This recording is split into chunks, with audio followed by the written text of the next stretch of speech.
Hello, my dear students. This is Abhishek Mishra, Faculty of Social Studies at Mount Litra ZE School, Jhansi.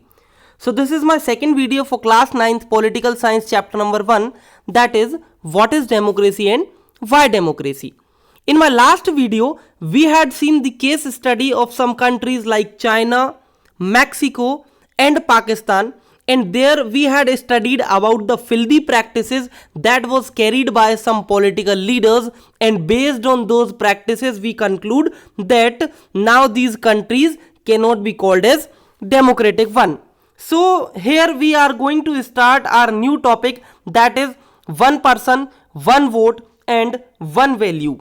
See, this procedure, one person, one vote and one value, is considered as the main organ in a democratic country. So here in this topic we are going to study about some countries who do not follow this procedure. Like you can see here, in Saudi Arabia, right to vote has not been given to women before 2011. Before 2011, women were subjected not to vote in any of the election conducted in Saudi Arabia.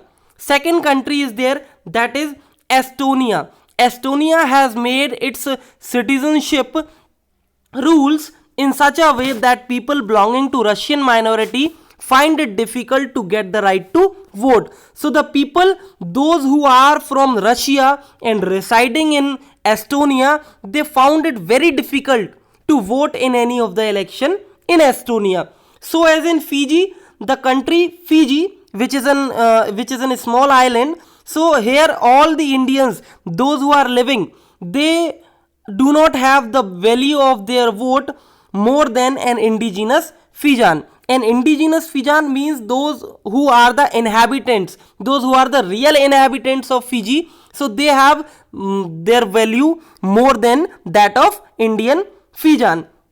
In our country, whether there is a president or a prime minister or a Bollywood celebrity or any ordinary person, all are having one value for their each vote. No one is considered as superior and no one is considered as inferior. So this is the fundamental of any democratic country, that each adult citizen must have one vote and each vote must have one value. So these countries did not follow this procedure, and by this we can say that these countries are not democracy. Now moving further to our next topic, that is the case study of Zimbabwe.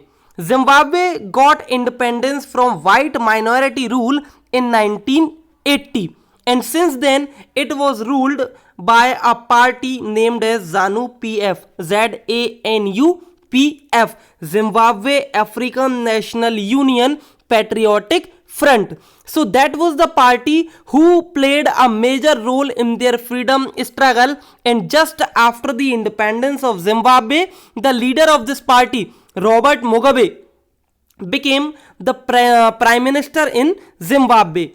Later on in 1987, he designated himself as the president of Zimbabwe, and there was a system that all the opposition party workers are harassed on their meeting disrupted. Public protest and demonstration against the government were declared illegal. Media was totally censored. There is a law that limits the right to criticize the president, as Robert Mugabe was the president in Zimbabwe.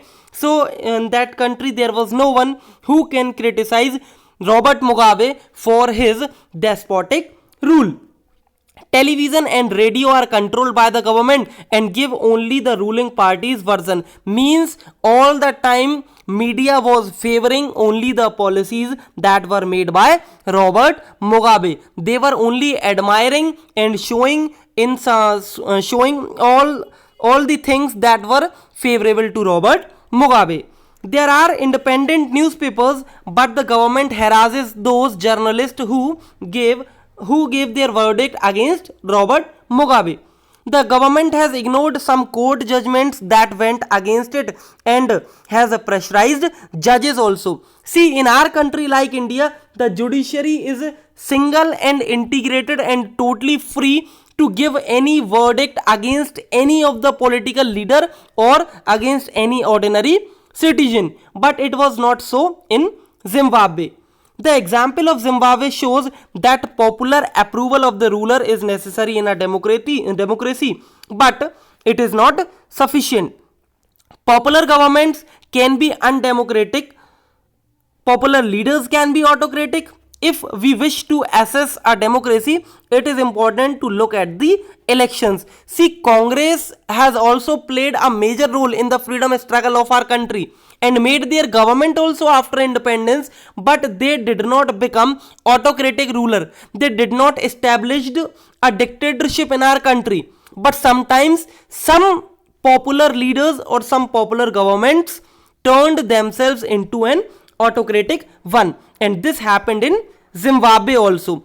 After some time in 2011, the government of Robert Mugabe was replaced, and a new president, the one who was the former vice president in Zimbabwe, was elected as the president of Zimbabwe. So here Zimbabwe cannot be called as a democratic country just because of the filthy practices that Robert Mugabe carried, though it was a popular government over there. So here I am ending this video for today. Rest of the topics I will cover in my next video. Thank you.